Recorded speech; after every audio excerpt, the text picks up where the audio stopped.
Good afternoon, dear students. It's Engineer Haider Ali Janjua there. I have completed my master's degree in electrical engineering. I warmly welcome all of you guys on my channel. So we are going to start and deliver the one-on-one lectures on the book, which is a linear circuit analysis. With this is the basic subject that deal with the study of circuits and analyzation of the circuits with respect to current, voltage, resistance, and electronic components. So we are going to learn that how to solve the particular circuits to calculate the amount of the current, voltage, and unknown components like resistance, current, voltage, charges, etc. etc. So today is our lecture number 1, which is based on the introduction to the subject, which is a linear circuit analysis. I am going to share the reference book in my description. You can download the book from the description of my video. So today, first of all, we are going to learn by understanding the basic concept which deal with the linear circuit analysis subject. So all we know that the circuit has the following component. One is the current, the second one is the voltage,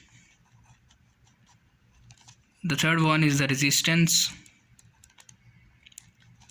the fourth one is battery sources, etc. etc. These are the basic components that are attached in a circuit. So all we are familiar with the current, voltages, and resistance, and the battery sources and the current sources. The fifth one is the current sources. So the battery voltage sources, the current sources may be the dependent or independent sources. We will discuss these two sources in our coming lectures, right? So the first point we are going to discuss is what is the current. What is the current? So the definition of the current which I written on this page is the rate of flowing of charges from one cross-sectional area to from a cross-sectional area of a wire in a unit time. Rate of flowing of charges from a cross-sectional area in a unit time is known as electric current. So here is a wire.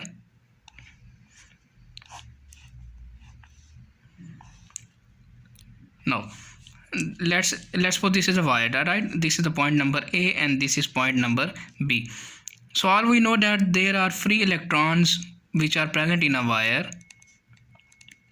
So the question is that why we feel no current in a conductor when the wire or a conductor is not directly connected with the battery source, right? So why we feel no current? The question is that why we feel no current in a conductor or a wire, as there is a presence of free electron in a wire when the wire is not directly connected with the battery source, and why we feel the current in a conductor when the conductor is directly connected with the battery. So these are the two questions. The first question is why we feel no current when not connected with the battery, as there is a presence of free electrons in a conductor.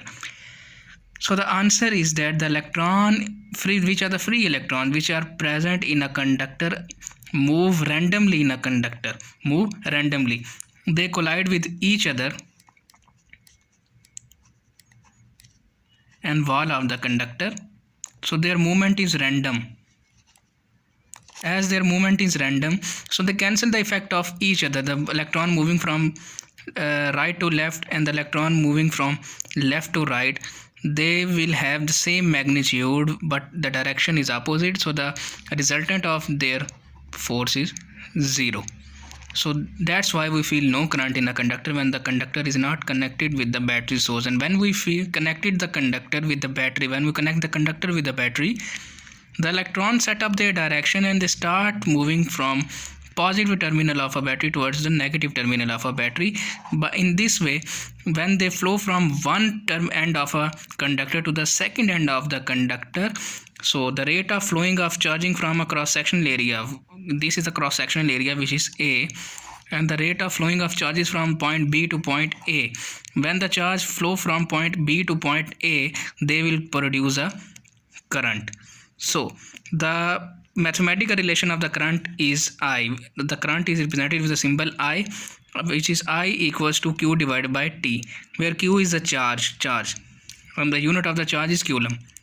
We will discuss the coulomb's law in our coming lectures. I is represented by current is represented by the symbol I, which has a unit ampere. The SI unit of the current is ampere. T is the time, the unit of the time is second. So we can say that 1 ampere, which is unit of SI unit of the current, and 1 ampere is equal to coulombs per second, Q by T. So 1 ampere is defined as when the 1 coulomb charge passing flow from a cross-sectional area from point number B to point number A in 1 second. If 1 coulomb charge flow from a cross-sectional area from point number B to point number A in 1 second, then the current is said to be 1 ampere, right? So the charges are of two types. The one is the positive charge and the other one is the negative charge. So this is the nature of the charge, that the same charges, which is positive and negative, the same charges repel each other, and that opposite charge, which is negative positive and positive negative, attract each other. So these are the nature of a charge.